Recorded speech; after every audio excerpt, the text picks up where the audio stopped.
But psychology. So I also want to talk about that. Like I said, we got 1 through 5 now shooting them.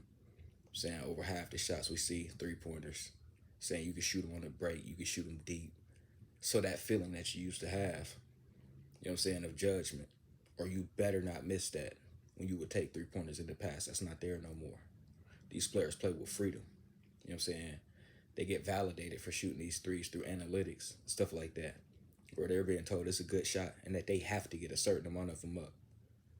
That's a completely different game. That's a completely different mindset around taking a shot. You know what I'm saying? And then you have let's hear it. Look at bro's 3 point percentage during these first years of his career. Back before the spacing and stuff opened up, this didn't look like a better shooter than Kobe. It didn't look like a great 3 point shooter. You see all these high ass numbers later for him.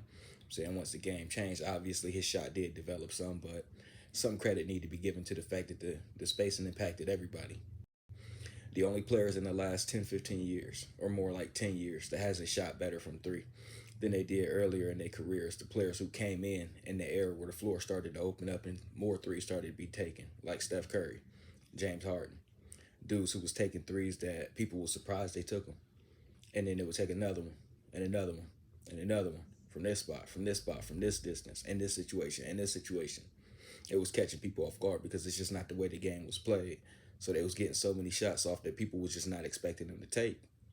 That they had their better years back when the game first started opening up like that, and once people got more familiar to the fact that they was gonna shoot that thing when they was out there, then now their percentages usually chip or it seemed like they chipped down some. Instead, they still been good shooters. You know what I'm saying? Obviously, Steph Curry over Harden, but they still been good shooters. But their percentages dipped down some because they got to enjoy early on when shooting that thing was such a surprise to just do it over and over and over in the way that they was doing it with such freedom that I just think it did catch a lot of players off guard. So that's why they had their best years from three then, because they probably better developed shooters now than they was at that time. But the shooting percentage don't say that though.